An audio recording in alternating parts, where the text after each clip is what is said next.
সংস্কারের বিপক্ষে নয় বিএনপি, জুলাই সনদে সই করে 1 মাসেই নির্বাচনী রোডম্যাপ দেওয়া সম্ভব। ভোটে দেরি হলে আন্দোলনের হুঁশিয়ারি নেতাদের। ডিসেম্বরের মধ্যে তার আগে যদি নির্বাচনের ব্যবস্থা করেন, এ নিয়ে কোনো প্রশ্ন উঠবে না। সনদ সই করে নির্বাচনের ডেট 1 মাসের মধ্যে দেওয়া সম্ভব। জানুয়ারির মধ্যে হওয়াই ভালো, এর পরে গেলে এটা এই জাতি জনগণ বিএনপি আমরা মানব না। ভোটের আগে মৌলিক সংস্কার চায় এনসিপি, লেভেল প্লেইং ফিল্ডের আশা নেতাদের। স্বৈরতান্ত্রিক ভিত্তি এটাকে বিলোপ করে একটা গণতান্ত্রিক কাঠামো তৈরি করা। সংস্কার সবগুলো রিপোর্ট অলরেডি চলে এসেছে। দলগুলো এবং বিভিন্ন পক্ষ যারা রয়েছে তারা যদি একটা রুমে বসে, ডিসেম্বর থেকে জুনের মধ্যে নির্বাচন করা সম্ভব। স্থানীয় নির্বাচন দিয়ে ইসিকে সক্ষমতার প্রমাণ দেওয়ার আহ্বান জামায়াতের। স্থানীয় সরকার নির্বাচনটা দিন, আমরা দেখি আপনাদের সদিচ্ছা এবং সক্ষমতা কতটুকু। দেখছিলেন প্রধান শিরোনাম। রাতের সময়ের সঙ্গে আছি আমি সাইফুল রুদ্র এবং আমি আফরোজা মৌসি। এবার অন্যান্য শীর্ষ সংবাদ। আওয়ামী লীগ নিষিদ্ধে 100 দিনের আলটিমেটাম, পুনর্বাসন চেষ্টা প্রতিহতের হুঁশিয়ারি 3 দল সংগঠনের।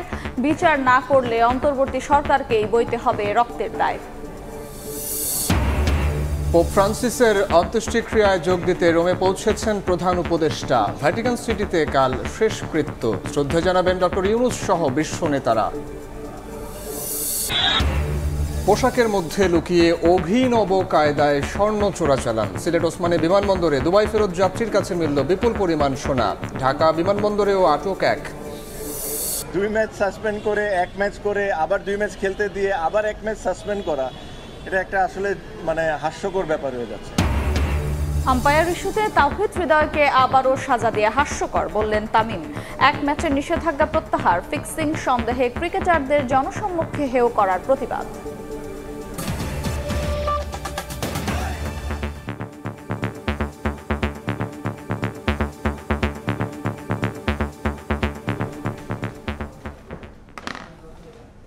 সংস্কারের বিপক্ষে নয় বিএনপি, তবে সংস্কারের নামে নির্বাচন বিলম্বিত করার চেষ্টা হলে আবারও আন্দোলনে নামার হুঁশিয়ারি দিয়েছেন দলটির নেতারা। বলেছেন, জাতীয় ঐকমত্য কমিশনে দেয়া রাজনৈতিক দলের প্রস্তাব প্রকাশ করে 1 মাসের মধ্যেই জুলাই সনদ স্বাক্ষর করে নির্বাচনী রোডম্যাপ দেওয়া সম্ভব।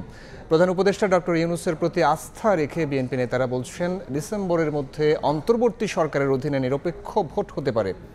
বিস্তারিত আহমেদ সালেহিনের রিপোর্টে। জুলাই বিপ্লবের পর ভেঙে পড়া রাষ্ট্র মেরামতের সংস্কার প্রস্তাবে রাজনৈতিক দলগুলোর সাড়া আশা জাগিয়েছে নতুন বাংলাদেশ বিনির্মাণে। এর সঙ্গে যোগ হয়েছে 1.5 যুগের ভোটাধিকার ফিরে পাওয়ার আকাঙ্ক্ষা পূরণে দ্রুত নির্বাচন আয়োজন। রাজনৈতিক দলগুলোর মধ্যে এ নিয়ে মিশ্র প্রতিক্রিয়া থাকলেও দেশের অন্যতম রাজনৈতিক দল বিএনপি সংস্কারের পাশাপাশি শিগগিরই নির্বাচন অনুষ্ঠানে নিজেদের অবস্থানে অনড়। আর এ নিয়ে বরাবরের মতোই কিছু মহলের সমালোচনার মুখে বিএনপি। দলটি সংস্কার চায় না, ক্ষমতা চায়, এমন অভিযোগে দলটির নেতাদের সাফ জবাব। স্বৈরাচারী সরকার ক্ষমতায় থাকতেই রাষ্ট্র মেরামতের 31 দফা দিয়ে এসেছেন তারা। জাতীয় ঐকমত্য কমিশনের সংস্কারের প্রস্তাবেও সাড়া দিয়ে বিএনপি ইতিবাচক অবস্থান নিয়েছে বলেও জানান নেতারা। সংস্কার নিয়ে তো বিএনপির কোনো সমস্যা নেই। বিএনপি তো এই সংস্কারের কথা বলতেছে আজকে 7-8 বছর থেকে। একবারে কি সংস্কার হয়? সংস্কার চলতেই থাকবে।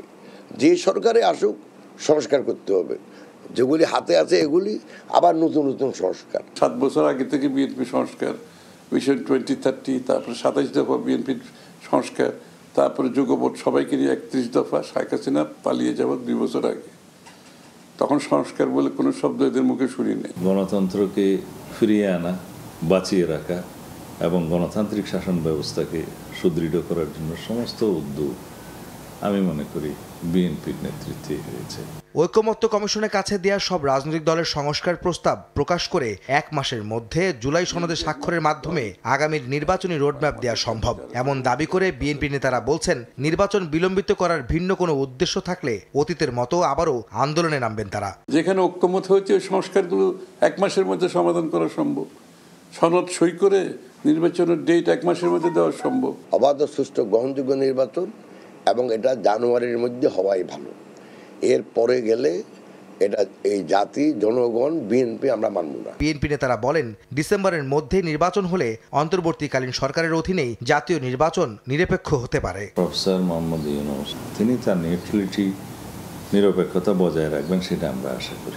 ডিসেম্বরের মধ্যেই নির্বাচনী রোডম্যাপ আদায়ে নিজেদের মতামতের সঙ্গে ঐক্যমত্যে শরিক ছাড়াও বিভিন্ন রাজনৈতিক দলের সঙ্গে আলোচনা চালিয়ে যাচ্ছে বিএনপি।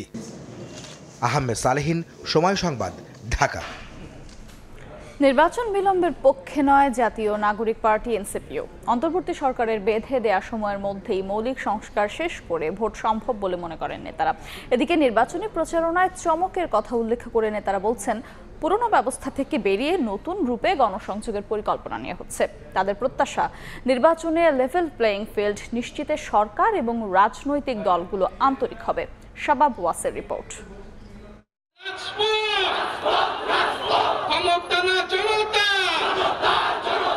গণঅভ্যুত্থানে হাসিনা সরকারের পতনের 6.5 মাস পর নতুন রাজনৈতিক বন্দোবস্তের উদ্দেশ্যে 28 ফেব্রুয়ারি আত্মপ্রকাশে আসে গণঅভ্যুত্থানে নেতৃত্বে থাকা তরুণদের দল জাতীয় নাগরিক পার্টি।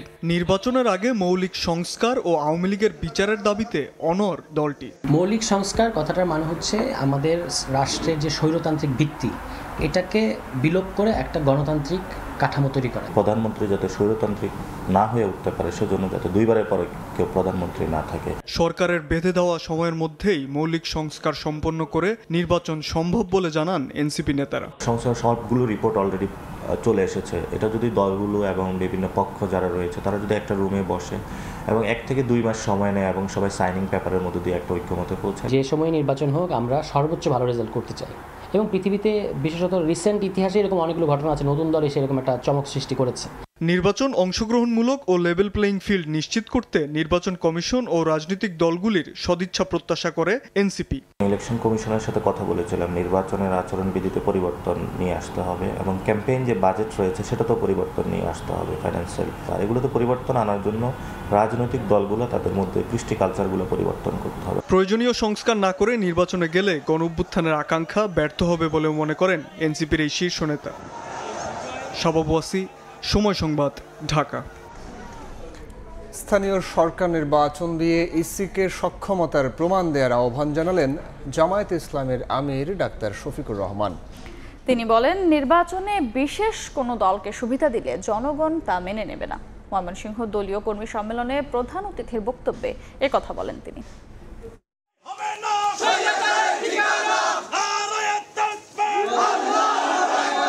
স্লোগানে মুখর ময়মনসিংহ নগরী। দীর্ঘদিন পর জামায়াতে ইসলামের কর্মী সম্মেলন ঘিরে এমন আয়োজন। নেতাকর্মীদের অংশগ্রহণে কানায় কানায় পূর্ণ হয় সার্কিট হাউস মাঠ।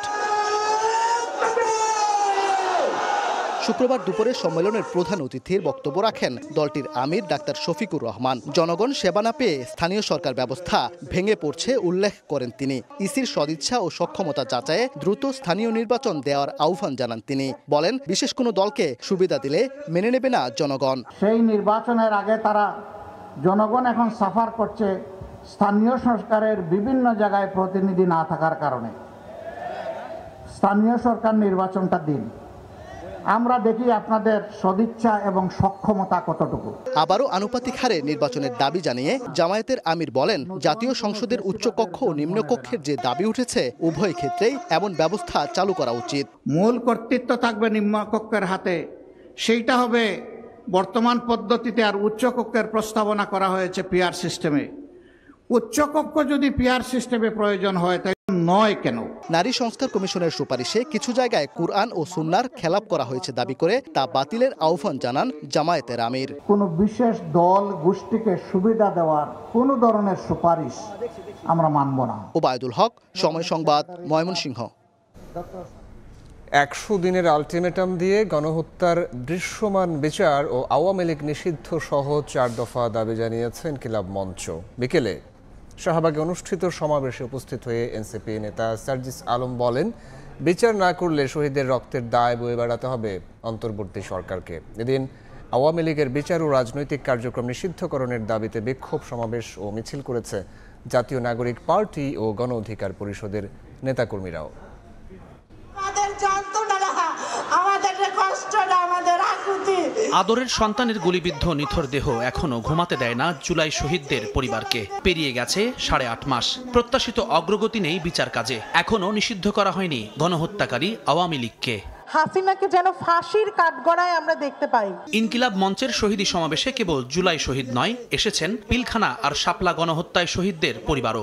9 সালে বিডিআর হত্যা থেকে শুরু করে 2013 সালের শাপলা চত্বরে গণহত্যার পর যেই বীজটা বোনা হয়েছিল আওয়ামী লীগ উৎখাতের, সেই বীজটা 2024-এ এসে শেষ হয়েছে। আওয়ামী লীগকে চিরস্থায়ীভাবে বাংলা মাটি থেকে উঠিয়ে দিতে হবে। 8 মাস অতিবাহিত হওয়ার পরে যে আওয়ামী লীগকে নিষিদ্ধ না করা, আওয়ামী লীগের বিচার না করা, এটি শহীদের রক্তের সাথে বেইমানি। আমার ছেলের লাশটা আমি যখন পেয়েছি, ওর পায়ে মাংস ছিল না। আমাদের সন্তান জন্ম দিতে কি কোনো কষ্ট হয় নাই? আমার স্বামীর না লাশ আছে, না তাকে আমি কোনো কিছু ট্রেস পেয়েছি। শহীদদের রক্তের উপর দাঁড়িয়ে আছে অন্তর্বর্তী সরকার। বিচার না হলে এ দায় বয়ে বেড়াতে হবে বলে মন্তব্য করেছেন এনসিপি নেতা সার্জিস আলম। আর ইনকিলাব মঞ্চের মুখপাত্র দিলেন 100 দিনের আলটিমেটাম। এই শহীদদের হত্যার বিচার করার পূর্ব পর্যন্ত এই অন্তর্বর্তীকালীন সরকার যদি অন্য কোনো কিছুর চিন্তা করে, তাহলে তারা তাদের সারা জীবনের এই রক্তের দায়বদ্ধতা কখনো এড়াতে পারবে না। সময় দিচ্ছি আগামী 100 দিন। এই 4 দফা যদি বাস্তবায়ন না হয়, আগামী 36শে জুলাই এই শাহবাগ থেকে সচিবালয় ঘেরাও করার জন্য মার্চ ফর বাংলাদেশ কর্মসূচি ঘোষণা করছি। এদিন একই দাবিতে বিক্ষোভ সমাবেশ ও মিছিল করেছে জাতীয় নাগরিক পার্টির গুলশান বিভাগের নেতাকর্মীরা। রামপুরায় বিক্ষোভ সমাবেশে আওয়ামী লীগের বিচার করে রাজনৈতিক কার্যক্রম নিষিদ্ধ করার দাবি জানান তারা। সেই সঙ্গে রাষ্ট্রকাঠামো সংস্কার শেষে গণপরিষদ নির্বাচনেরও দাবি জানানো হয়। যতক্ষণ পর্যন্ত আমরা এই আওয়ামী লীগকে না ব্যান করতে পারি, আমরা ঘরে ফিরে যাব না। জুলাই আন্দোলনে গণহত্যার বিচার ও আওয়ামী লীগ নিষিদ্ধের দাবিতে গণসমাবেশ করেছে গণ অধিকার পরিষদও। এই ফাঁসিবাদকে নির্মূল না করা পর্যন্ত এই দেশে নির্বাচন হবে না, এই দেশে গণ অধিকার পরিষদ থামবে না। এ সময় রাষ্ট্র সংস্কারের কাজ শেষ করে নির্বাচনের দাবি জানায় গণ অধিকার পরিষদ। আমাদের দাবি কি? জুম্মান সাদিক, জ্যাভলিন, সময় সংবাদ, ঢাকা। চলচ্চিত্র থেকে নিরাপদ সড়ক আন্দোলনের পর এবার সরাসরি রাজনীতিতে নামলেন চিত্রনায়ক ইলিয়াস কাঞ্চন। সকালে রাজধানীর একটি 5 তারকা হোটেলে জনতা পার্টি বাংলাদেশ নামে নতুন দলের আত্মপ্রকাশ ঘটে, যার চেয়ারম্যান হয়েছেন ইলিয়াস কাঞ্চন আর মহাসচিব শওকত মাহমুদ। দলটির স্লোগান গর্বমোরা ইনসাফের দেশ। নতুন দলের আত্মপ্রকাশের পর সাধারণ মানুষের জন্য কাজ করার ঘোষণা দেন ইলিয়াস কাঞ্চন। 5 আগস্টের পর বাংলাদেশে প্রায় 2 ডজনের বেশি নতুন রাজনৈতিক দলের আত্মপ্রকাশ ঘটে, যার সবশেষ সংযোজন জনতা পার্টি বাংলাদেশ। শুক্রবার সকালে রাজধানীর একটি 5 তারকা হোটেলে নতুন এই দলের নাম ঘোষণা করেন চিত্রনায়ক ইলিয়াস কাঞ্চন। এ সময় জুলাই আন্দোলনে নিহত ও আহত ব্যক্তিরা ছাড়াও বিভিন্ন শ্রেণী পেশার মানুষ অংশ নেন। আমরা নিজেদেরকে জনতা পার্টি বাংলাদেশের মহাসচিব হিসেবে নাম ঘোষণা করা হয় জাতীয় প্রেস ক্লাবের সাবেক সভাপতি শওকত মাহমুদের। নতুন দলটির মূল স্লোগান গর্বমোরা ইনসাফের দেশ। জীবনের যাপনে তীব্র বৈষম্য। অনুষ্ঠানে দলের ইশতেহার ও ঘোষণাপত্র পাঠ করেন দলটির মহাসচিব শওকত মাহমুদ। বলেন, বাংলাদেশের স্বার্থে জাতীয় ঐক্যের জন্যই এই দল কাজ করবে। এ সময় নতুন দলে যোগদানের বিষয়ে নিজের ব্যাখ্যা তুলে ধরেন শওকত মাহমুদ। আমি নতুন দল করেছি কারণ আমাদের ভেতরে কতগুলো উপলব্ধি আছে, সেই উপলব্ধির সঙ্গে হয়তো বিএনপির খানিকটা দূরত্ব থাকতে পারে, কিন্তু বাংলাদেশি জাতীয়তাবাদ, আল্লাহর প্রতি অবিচল আস্থা, এইগুলোর ক্ষেত্রে আমাদের কোনো দূরত্ব নেই। হয়তো কৌশলের ক্ষেত্রে আমাদের পার্থক্য আছে। কোনো রাজনৈতিক সুবিধা আদায়ের জন্য আমরা এই নির্বাচনটি দল গঠন করিনি। জনতা পার্টি বাংলাদেশের আত্মপ্রকাশ অনুষ্ঠানে এক পর্যায়ে দলের সংক্ষিপ্ত কমিটির নাম ঘোষণা করেন চেয়ারম্যান ইলিয়াস কাঞ্চন। বাংলাদেশ স্বাধীন হয়েছে, কিন্তু 32 বছরে নিরাপদ সড়ক চাই কিন্তু বাস্তবায়ন হয়নি। নিরাপদ সড়ক চাইয়ের সঙ্গে যুক্ত থেকে যেভাবে সততার সঙ্গে এদেশের মানুষের জন্য কাজ করেছি, ঠিক তেমনিভাবে আমি এই রাজনৈতিক দলের সঙ্গে যুক্ত হয়ে এদেশের জন্য সততার সঙ্গে আমি কাজ করতে চাই। তিনি বলেন, রাজনৈতিক দল হিসেবে সাধারণ মানুষের জন্য কাজ করবে জনতা পার্টি বাংলাদেশ।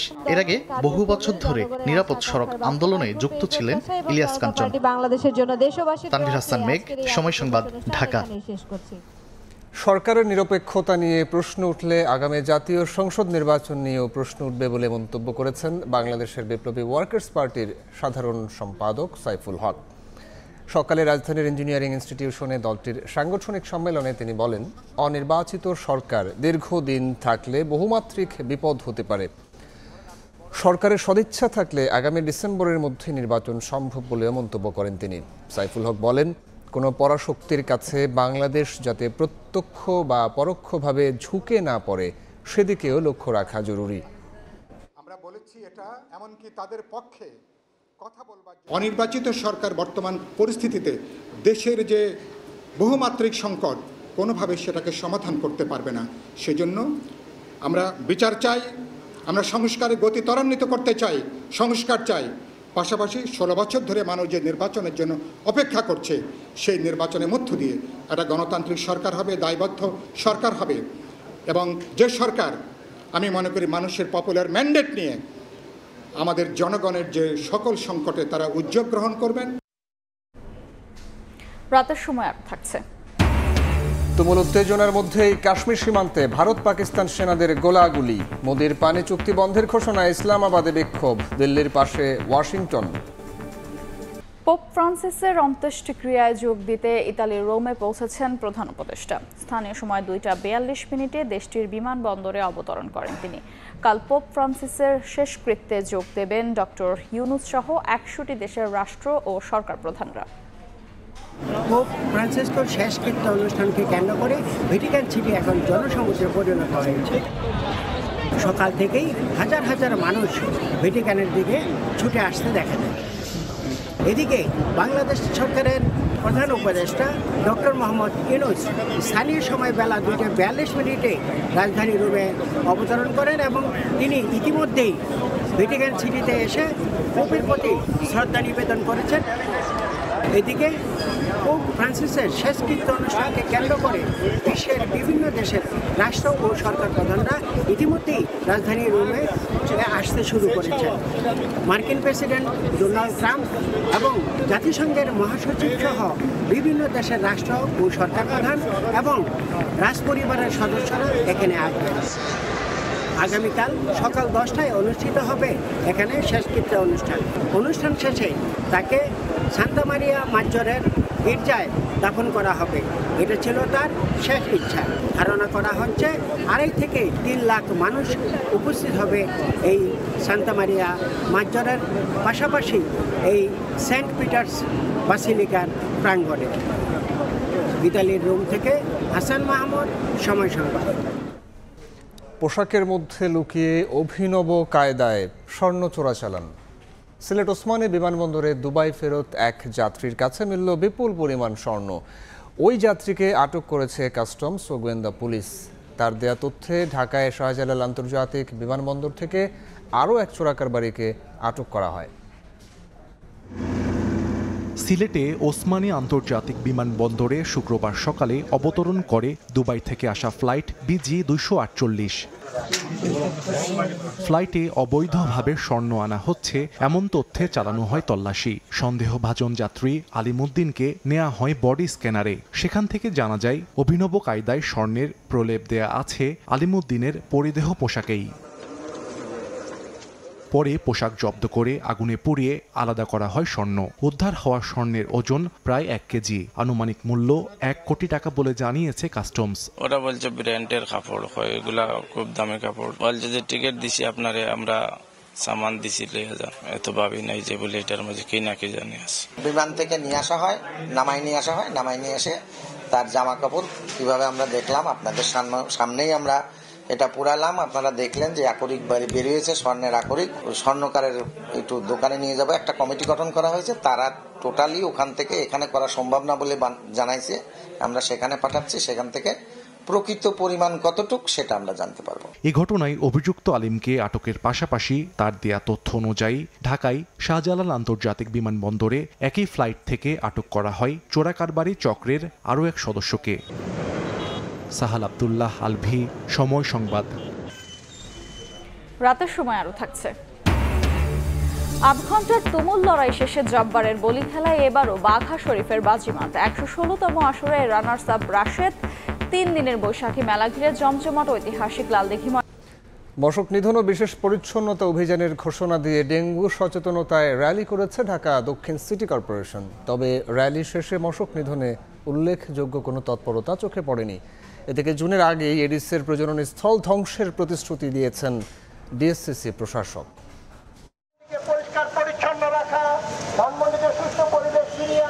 ডেঙ্গু মৌসুমকে সামনে রেখে ডেঙ্গুর প্রজননস্থল ধ্বংস এবং পরিচ্ছন্নতা কার্যক্রম জোরদার ও সচেতনতা সৃষ্টিতে ঢাকা দক্ষিণ সিটি কর্পোরেশনের র্যালি।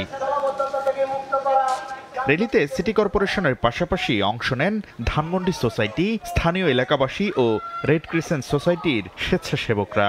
বলেন, নাগরিকরা সচেতন না হলে সিটি কর্পোরেশনের একার পক্ষে ডেঙ্গু নিধন সম্ভব নয়। তাই নাগরিক দায়িত্ব সম্পর্কে সচেতন করতেই এই আয়োজন। ধীরে ধীরে ডেঙ্গুর প্রকোপকে কমানো এবং মশা নিধনের মাধ্যমে এই কর্মসূচি আজকে উদ্বোধন করা হলো। সরকার তো একা কিছু করতে পারবে না। আমার এলাকা, আমার ঘর, আমার আঙিনা আমাকেই পরিষ্কার পরিচ্ছন্ন করে রাখতে হবে, কিন্তু সেটার জন্য দরকার হচ্ছে সচেতনতা। সবাই মিলে একসাথে কাজ করলে এই সমাজ, এই দেশ সবকিছুই পরিষ্কার পরিচ্ছন্ন থাকবে। জনসাধারণের মাঝে একটা সচেতনতার সৃষ্টি করতেছে।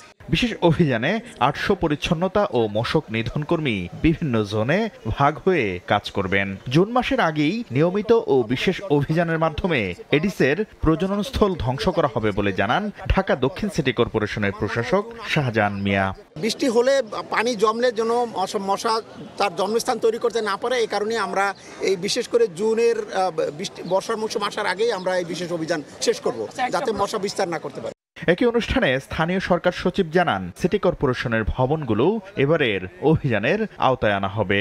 আমাদের নগরে কোথাও ছেলে মেয়েদের স্কুলে যাওয়ার জন্য রাস্তাঘাট পরিষ্কার পরিচ্ছন্ন রাখা, নির্বিঘ্নে তারা যাবে, নিরাপত্তা ব্যবস্থা, এই সমস্ত ইত্যকার বিষয়গুলো নিয়ে আমরা একটা সুপরিকল্পিত সমন্বিত একটি পরিকল্পনা গ্রহণ করেছি। বিশেষ অভিযানের ঘোষণা দিয়ে র্যালি করা হলেও চোখে পড়েনি মশক নিধনে সিটি কর্পোরেশনের উল্লেখযোগ্য কার্যক্রম।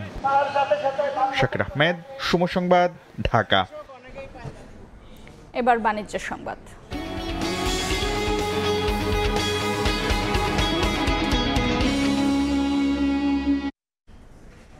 সপ্তাহ ব্যবধানে রাজধানীর বাজারে 3 থেকে 4 টাকা বেড়েছে খোলা সয়াবিন ও সুপার পাম অয়েলের দাম, আর কেজিতে 10 টাকা বেড়েছে আমদানি করা রসুনের। এদিকে আগের চড়া দামে বিক্রি হচ্ছে পেঁয়াজ। স্বস্তি নেই শাকসবজির বাজারেও, বেশিরভাগই 60 থেকে 100 টাকার ঘরে। তবে কমতির দিকে রয়েছে ব্রয়লার মুরগির দর। রাজধানীর নিত্যপণ্যের বাজারে স্বাভাবিক হয়েছে ভোজ্য তেলের সরবরাহ। সরকার নির্ধারিত দামে বিক্রি হচ্ছে বোতলজাত সয়াবিন তেল ও ক্যানোলা। তবে হঠাৎ করে খোলা সয়াবিন ও সুপার পাম অয়েলের দাম বেড়েছে লিটারে 3 থেকে 4 টাকা। দর ওঠানামার বাজারে বিক্রেতারা একে স্বাভাবিক দেখলেও বিপরীত প্রতিক্রিয়া ক্রেতার। বিশেষ করে সুপার বা সয়াবিন জাতীয় যে তেলগুলো, এগুলো প্রতি লিটার প্রতি আপনার 2 থেকে 3 টাকা করে বৃদ্ধি পেয়েছে। খোলা তেলটা হয় কি অনেক ক্ষেত্রে 2 টাকা 3 টাকা বাজার থেকে কাস্টমার থেকে ক্রেতার ডিফারেন্স থাকে রেট, কারণ বাজার 5 টাকা কম, মহল্লা আরো 5 টাকা বেশি। গিরগিটি আছে না, ওই গিরগিটিতে দিনের মধ্যে একবার রং চেঞ্জ করে, আর আমরা দিনের মধ্যে 12 বার রং চেঞ্জ করি। এদিকে রমজানের স্বস্তি থাকলেও আবারও চড়তে শুরু করেছে সবজির বাজার। পটল ও ঢেঁড়স ছাড়া বেশিরভাগ সবজি কিনতে গুনতে হচ্ছে 60 থেকে 100 টাকা পর্যন্ত।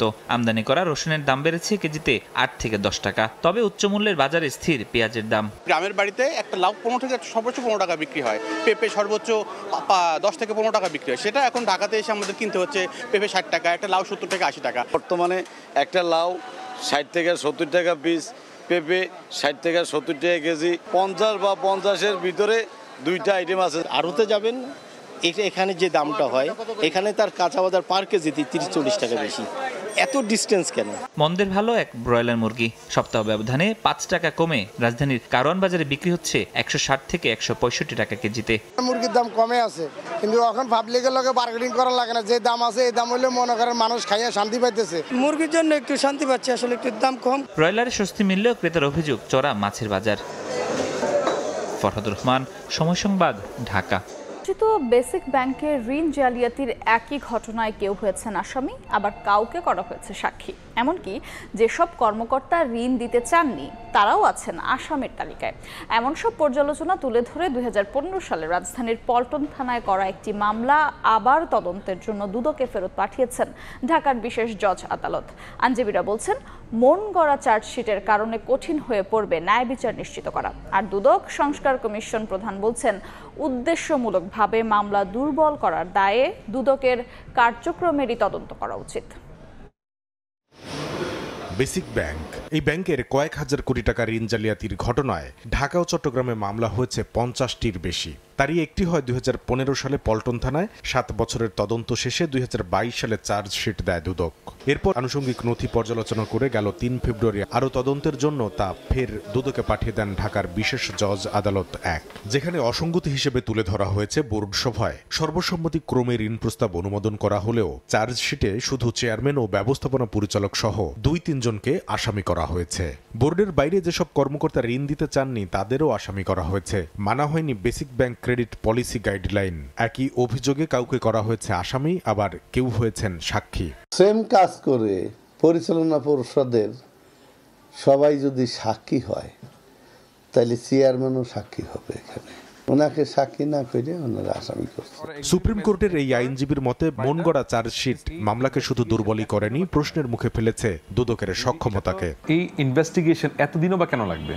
একটা অর্থ যদি দুর্নীতির মাধ্যমে আত্মসাৎ হয়ে থাকে, সেই অর্থকে ট্র্যাক করা, ট্রেস করা, কারা কারা এখানে ইনভলভ ছিল, সব তো ডকুমেন্টেশনের। দুদক সংস্কার কমিশন প্রধান বলছেন, বেসিক ব্যাংকের মামলাগুলো যে ইচ্ছাকৃতভাবে দুর্বল করা হয়েছে এটা তারই প্রমাণ। বেসিক ব্যাংকের ঘটনাটাকে নিয়ে শুরু থেকে যা ঘটেছে তৎকালীন দুদকের হাতে, উচিত হচ্ছে যে তৎকালীন দুদকের নেতৃত্বে যারা ছিল তাদেরকে জবাব দিতে হয়। তা না, আগামী 4 জুন নতুন তদন্ত রিপোর্ট জমা দিতে বলেছেন আদালত। কামরুল হাসান সবুজ, সময় সংবাদ, ঢাকা। প্রতিষ্ঠার 137 বছর পর বে টার্মিনালের পাশাপাশি মাতার বাড়িকে সামনে রেখে দক্ষিণ এশিয়ার বিজনেস হাব হতে যাচ্ছে চট্টগ্রাম বন্দর। একই সঙ্গে সিঙ্গাপুর, কলম্বোর মতো উন্নত বন্দরকে পাশ কাটিয়ে 32,000 কোটি টাকার বে টার্মিনাল এবং মাতার বাড়ি হয়ে উঠতে যাচ্ছে ভূ রাজনৈতিকভাবে গুরুত্বপূর্ণ এই অঞ্চলের একমাত্র ট্রান্সশিপমেন্ট পোর্ট। সুযোগ সৃষ্টি হচ্ছে প্রতিবেশী দেশগুলোর এই বন্দর ব্যবহারের। শাখাউত ত্রিপুর ক্যামেরায় আরও জানাচ্ছেন কমল দে। চট্টগ্রাম নগরীর পতেঙ্গার বে টার্মিনাল এভাবে পড়ে আছে অন্তত 10 বছর। ভূ রাজনৈতিক বিরোধ এড়ানোর নামে মহেশখালীর মাতার বাড়িতে গভীর সমুদ্র বন্দর নির্মাণ কাজ পেছানো হয়েছে বেশ কয়েকবার। অথচ 3 বছর আগে এখানে 9,000 কোটি টাকা খরচ করে 14.5 কিলোমিটার দীর্ঘ নতুন চ্যানেল তৈরি করা হয়েছে। স্বাধীনতার পর মাত্র 6টি কন্টেনার হ্যান্ডেলিং করা চট্টগ্রাম বন্দর এখন বছরেই 32 লাখ কন্টেনার এবং 12 কোটি মেট্রিক টন পণ্য হ্যান্ডেলিং করছে। কিন্তু ইউরোপ আমেরিকায় পণ্য পাঠাতে ট্রান্সশিপমেন্ট বন্দর হিসেবে ব্যবহার করতে হচ্ছে সিঙ্গাপুর কিংবা শ্রীলঙ্কার কলম্বো বন্দরকে। যখন আমাদের মাতারবাড়ি পোর্ট হয়ে যাবে তখন সেখানে 7-8 হাজার টিউজ নিয়ে কন্টেনার জাহাজ আসতে পারবে এবং বে টার্মিনালেও আমরা 4-5 হাজার কন্টেনার নিয়ে আসতে পারবে। সুতরাং তখন আমাদের ট্রান্সশিপমেন্ট পোর্টের উপর এতটা ডিপেন্ড করতে হবে না। এদিকে চট্টগ্রাম বন্দরকে আন্তর্জাতিক বন্দর হিসেবে গড়ে তোলার 137 বছরের স্থবিরতা কাটছে মাত্র 2 দিনে। বিশেষ করে 18,000 কোটি টাকার মাতারবাড়ি গভীর সমুদ্র বন্দর নির্মাণের জন্য চুক্তি হয়েছে জাপানের সঙ্গে। একই সঙ্গে 14,000 কোটি টাকার বে টার্মিনালের জন্য খোদ মার্কিন যুক্তরাষ্ট্রের ওয়াশিংটনে চুক্তি করেছে বিশ্ব ব্যাংক। আমাদের এখন যে বন্দর আছে সেই বন্দরে অ্যাকচুয়ালি আর বেশি আধুনিক করার কোনো সুযোগ নেই। সেইটাকে আমাদেরকে লক্ষ্য রাখতে হবে যে আধুনিক বন্দর করে তুলতে হলে নতুন বন্দরের দরকার। চট্টগ্রাম বন্দর 2007 সালে অত্যাধুনিক গ্যান্ট্রিকেন যুগে প্রবেশ করে। বর্তমানে সিসিটি এবং এনসিডিতে 18টি গ্যান্ট্রিকেন দিয়ে কন্টেনার হ্যান্ডেলিং হলো। জেসিবি চলছে সেই পুরনো সময়ের মতো। বন্দরের যদি সচলটাকে স্মুথলি অপারেশন করতে হয় সেক্ষেত্রে বন্দরকে ইকুইপমেন্ট ডেভেলপ করতে হবে এবং জেটিগুলোকে আমার মনে হয় একটু রিকনস্ট্রাকশন করা দরকার। লয়েড লিস্টে বিশ্বের 100 ব্যস্ততম বন্দরের মধ্যে 64তম স্থানে রয়েছে চট্টগ্রাম বন্দর। চট্টগ্রাম বন্দরের ইতিহাস 137 বছর হলো। কন্টেনার হ্যান্ডেলিং হচ্ছে 50 বছরেরও কম সময়। আর এই সময়ের মধ্যে চট্টগ্রাম বন্দর হয়ে উঠেছে বাংলাদেশের অর্থনীতির প্রাণপ্রবাহ। তবে মাতারবাড়ি, বে টার্মিনাল এবং লালদিয়াকে ব্যবহার করে এই বন্দর আগামীতে হয়ে উঠতে চায় দক্ষিণ এশিয়ার বিজনেস হাব। চট্টগ্রাম বন্দর থেকে কমল দে, সময় সংবাদ। শুরু হয়েছে 1446 হিজরির হজ মৌসুম। গোটা বিশ্ব থেকে পবিত্র হজ পালনে সৌদি আরব ছুটবেন মুসল্লিরা। বাংলাদেশ থেকে হজের প্রথম ফ্লাইট আগামী 29 এপ্রিল। হজ যাত্রীদের স্বাগত জানাতে প্রস্তুত হজ ক্যাম্প। এবার যাত্রা সহজ করতে বেশ কিছু পদক্ষেপ নিয়েছে সরকার। যাত্রীদের বহন করতে হবে না নগদ টাকা, এজন্য সবাইকে দেয়া হবে একটি করে ডেবিট কার্ড। বিস্তারিত মুফতি আব্দুল্লাহ তামিমের রিপোর্টে। হজ মুসলমানদের অত্যন্ত গুরুত্বপূর্ণ একটি ফরজ ইবাদত। প্রতি বছর হজ পালনের উদ্দেশ্যে লাখ লাখ মুসলিম সারা বিশ্ব থেকে সৌদি আরবে গমন করেন। এবছর বাংলাদেশ থেকে প্রায় 87,000 মুসলিম হজ পালনের উদ্দেশ্যে সৌদি আরবে যাবেন। তাদের মধ্য থেকে সরকারি মাধ্যমে 5,200 জন এবং বেসরকারি মাধ্যমে 81,900 জন বাংলাদেশের হজ যাত্রা শুরু করবেন। আমাদের বিগত বছর সময়ে যে সমস্ত সমস্যাগুলো ছিল সেইগুলোকে আমাদের পূর্বেই চিহ্নিত করা আছে, সেইগুলো যাতে এবছরে আর না থাকে সেজন্য আমরা পদক্ষেপ নিয়েছি। এবারের হজ যাত্রা নির্বিঘ্ন করতে বেশ কিছু উদ্যোগ নিয়েছে বাংলাদেশ সরকার। আশকোনা হজ ক্যাম্প, মক্কা ও মদিনায় স্থাপন করা হয়েছে হজ ম্যানেজমেন্ট সেন্টার। এছাড়া তাৎক্ষণিক সেবার জন্য হাজিদের হজ বিডি অ্যাপটি ব্যবহার করতে বলা হয়েছে। অ্যাপটি বাংলা ভাষায় রিয়েল টাইম নির্দেশনা ও সহায়তা দেবে। হারিয়ে গেলে একটি বাটনের চাপে খোঁজ মিলবে হজ যাত্রীর। আসছে হজ যাত্রায় যাত্রীদের নগদ অর্থ বহন করতে হবে না, এজন্য সবাইকে দেয়া হবে একটি করে ডেবিট কার্ড। চলতি বছরে হজ যাত্রীদের স্বল্প মূল্যে রোমিং সুবিধাও দেবে সরকার। চাঁদ দেখা সাপেক্ষে আগামী 5 জুন পবিত্র হজ অনুষ্ঠিত হওয়ার সম্ভাবনা রয়েছে। মুফতি আব্দুল্লাহ তামিম, সময় সংবাদ, আশকোনা হজ ক্যাম্প, ঢাকা। ইতালি পাঠানোর কথা বলে রাজশাহীর 27 জন যুবককে লিবিয়া ও আফ্রিকার বিভিন্ন দেশে জিম্মি করে মুক্তিপণ আদায় করা চক্রের অন্যতম সদস্যকে গ্রেফতার করেছে র্যাব। বৃহস্পতিবার রাতে নওগাঁর রানীনগরের সিঙ্গারাপাড়া এলাকা থেকে তাকে গ্রেফতার করা হয়। সংবাদ সম্মেলনে র্যাব 5-এর অধিনায়ক লেফটেন্যান্ট কর্নেল মোহাম্মদ মাসুদ পারভেজ জানান, লিবিয়ার আঙ্গুর বাগানের ভিডিও সামাজিক যোগাযোগ মাধ্যমে ছড়িয়ে ইতালিতে কাজ করার দাবি করেন অভিযুক্ত জাহিদ। ওই ভিডিও দেখে ইতালি যেতে তার সঙ্গে অনেকেই যোগাযোগ করেন। এরপর জনপ্রতি 5 লাখ টাকা নিয়ে 2023 সালে 27 জনকে একটি ফ্লাইটে দুবাই নিয়ে যান জাহিদ। পরে আলজেরিয়া গিয়ে আটক হন তারা। 21 দিন জেল খাটার পর তাদেরকে লিবিয়া এনে জিম্মি করে পরিবারের কাছে মুক্তিপণ দাবি করেন জাহিদ। চলতি বছর এক মামলা করলে জাহিদকে গ্রেফতার করে র্যাব। দেখছেন রাতের সময়। কাশ্মীর সীমান্তে ভারত ও পাকিস্তানের সেনাদের মধ্যে গোলাগুলি হয়েছে, তবে কোনো হতাহতের খবর পাওয়া যায়নি। পেহেলগামে সন্ত্রাসী হামলার পাল্টা জবাবে কেন্দ্রীয় বিজেপি সরকার যে পদক্ষেপ নেবে তাতে সমর্থন দেওয়ার কথা জানিয়েছে বিরোধী রাজনৈতিক দলগুলো। যদিও ভারত পাকিস্তান উভয়কে ধৈর্য ধরতে বলেছেন জাতিসংঘ মহাসচিব আন্তোনিও গুতেরেস। হামলার ঘটনায় নিন্দা জানিয়ে ভারতের পাশে থাকার ঘোষণা দিয়েছে যুক্তরাষ্ট্র। সেনা ঘাঁটি লক্ষ্য করে প্রথমে গুলি ছোড়ে পাকিস্তানের সেনারা, জবাবে পাল্টা গুলি চালায় ভারতীয় বাহিনী। এ ঘটনায় কোনো হতাহতের খবর পাওয়া যায়নি। এর আগে উপত্যকাটির বান্দিপোরা জেলায় অস্ত্রধারীদের ধরতে সাঁড়াশি অভিযান চালায় নিরাপত্তা বাহিনীর সদস্যরা। এ সময় তাদের মধ্যেও গুলি বিনিময় হয়। পর্যটকদের উপর হামলার সঙ্গে জড়িত সন্দেহে শুক্রবার সকালে 2 সন্দেহভাজন সন্ত্রাসীর বাড়ি ভেঙে ফেলে কাশ্মীর প্রশাসন। পরবর্তী করণীয় ঠিক করতে বৃহস্পতিবার রাতে সর্বদলীয় বৈঠকে বসে ভারতের রাজনৈতিক দলগুলো। পার্লামেন্টে চলা বৈঠকে মোদির বিজেপি ছাড়াও উপস্থিত ছিল কংগ্রেস, সমাজবাদী পার্টি, আম আদমি পার্টি, আরজেডি ও শিবসেনা সহ বিভিন্ন রাজনৈতিক দলের নেতারা। এ সময় সন্ত্রাসী হামলার পাল্টা জবাবে কেন্দ্রীয় বিজেপি সরকার যেই পদক্ষেপ নেবে তাতে সমর্থন দেওয়ার কথা জানায় বিরোধী রাজনীতিবিদরা। পাশাপাশি হামলার কড়া সমালোচনা করে ভয়ঙ্কর জবাবের হুঁশিয়ারি দেন নরেন্দ্র মোদি। যদিও ভারত পাকিস্তান উভয়কে ধৈর্য ধরতে বলেছেন জাতিসংঘ মহাসচিব। হামলার ঘটনার নিন্দা জানিয়ে ভারতের পাশে থাকার ঘোষণা দিয়েছে যুক্তরাষ্ট্র। পেহেলগামে হামলায় 26 জন নিহতের ঘটনায় 2 দেশের সম্পর্ক তলানিতে ঠেকেছে। সীমান্ত বন্ধ, সিন্ধু পানি চুক্তি স্থগিত, কূটনীতিকদের বহিষ্কার সহ বেশ কিছু পদক্ষেপ নেয় মোদি প্রশাসন। নয়াদিল্লির এসব পদক্ষেপের পাল্টা জবাবও দেয় ইসলামাবাদ। জাতীয় নিরাপত্তা কমিটির বৈঠক শেষে ভারতের সঙ্গে সব ধরনের বাণিজ্য বন্ধের পাশাপাশি আকাশসীমা সীমা ব্যবহার নিষিদ্ধের ঘোষণা দেয় পাকিস্তান। এছাড়া ওয়াঘা সীমান্ত বন্ধ, সার্ক ভিসা বাতিল করে 48 ঘন্টার মধ্যে ভারতীয়দের পাকিস্তান ছাড়ার নির্দেশ দেওয়া হয়। নাদিম মারজান, সময় সংবাদ। দেখছেন রাতের সময়। তামিম ইকবালদের চাপের সামনে নতি স্বীকার করল বিসিবি। স্থগিত করা হলো 1 ম্যাচের নিষেধাজ্ঞা, যা কার্যকর হবে আগামী মৌসুমে।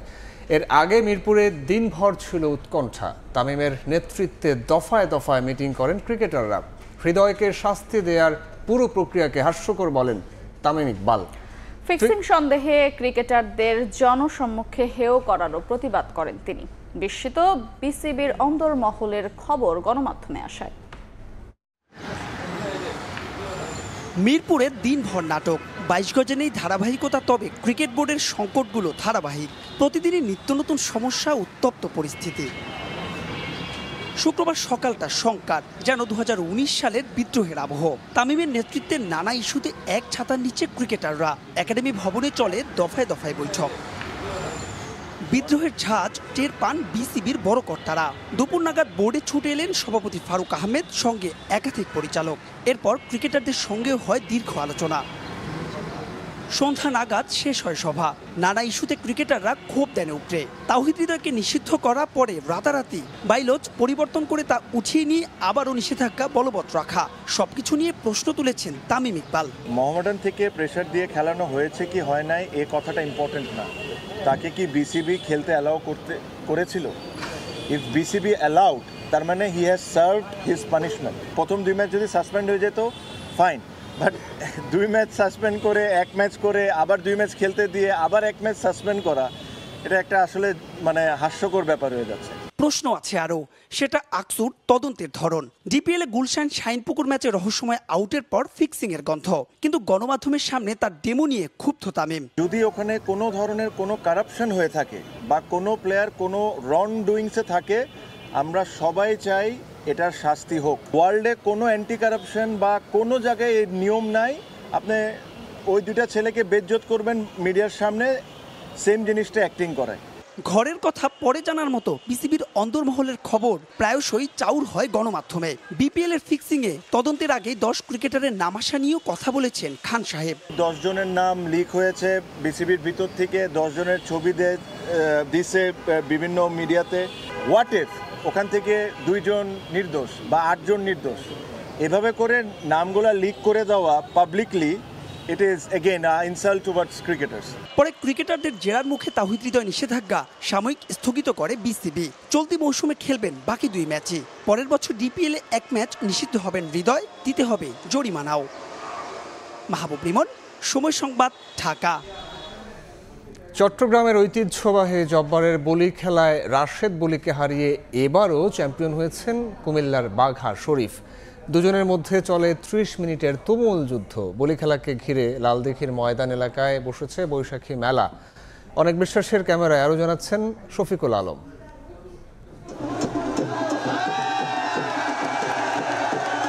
বাঁশ আর বালির তৈরি মঞ্চে চলছে শক্তির লড়াই, নাম বলি খেলা। 30 মিনিটের তুমুল লড়াই শেষে রাশেদ বলিকে পরাজিত করে কুস্তি প্রতিযোগিতায় চ্যাম্পিয়ন কুমিল্লার বাঘা শরীফ।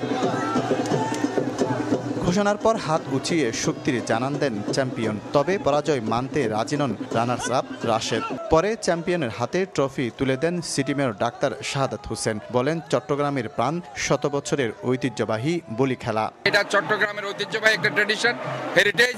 এটাকে আমরা ধারণ করে আমরা ইনশাআল্লাহ আমাদের বংশ পরম্পরায় সেটাকে এগিয়ে নিয়ে যাব। ঐতিহাসিক লালদিঘির ময়দানে এবারের 116তম আসরে অংশ নেন 90 জনের বেশি বলি। ঢাকদুল আর বাদ্যযন্ত্রে তালে তালে উল্লাসে মাতেন নগরবাসী। এটা অনেক পুরনো বলি খেলা, আমি খাগড়াছড়ি থেকে আসছি কিন্তু দেখার জন্য। চেষ্টা করি প্রতিবার আসার জন্য, তা আসলে সবসময় হয় না। আমি 2 বার আসছি, আমার কাছে খুবই ভালো লাগছে। বলি খেলাকে ঘিরে লালদিঘির ময়দান এলাকায় বসেছে 3 দিনের বৈশাখী মেলা, চলবে শনিবার পর্যন্ত। ব্রিটিশ বিরোধী আন্দোলনে যুব সমাজকে ঐক্যবদ্ধ ও শারীরিকভাবে তৈরি করতে 1909 সাল থেকে চলে আসছে এই বলি খেলা। প্রচলন করেছিলেন ব্যবসায়ী আব্দুল জব্বার সওদাগর। শফিকুল আলম, সময় সংবাদ, চট্টগ্রাম। এ পর্যায়ে শীর্ষ সংবাদগুলো জানিয়ে দিচ্ছে আরেকবার। জুলাই সনদে সই করে 1 মাসেই রোডম্যাপ দেওয়া সম্ভব। নির্বাচনে দেরি হলে আন্দোলনের হুঁশিয়ারি বিএনপির। ভোটের আগে মৌলিক সংস্কার চায় এনসিপি। লেভেল প্লেইং ফিল্ডের আশা। আওয়ামী লীগ নিষিদ্ধে 100 দিনের আলটিমেটাম। পুনর্বাসন চেষ্টা প্রতিহতের হুঁশিয়ারি 3 দল সংগঠনের। বিচার না করলে অন্তর্বর্তী সরকারকেই বইতে হবে রক্তের দায়। এবং পোপ ফ্রান্সিসের অন্ত্যেষ্টিক্রিয়ায় যোগ দিতে ইতালির রোমে প্রধান উপদেষ্টা। ভ্যাটিকান সিটিতে কাল শেষকৃত্য। শ্রদ্ধা জানাবেন ডক্টর ইউনূস সহ বিশ্ব নেতারা।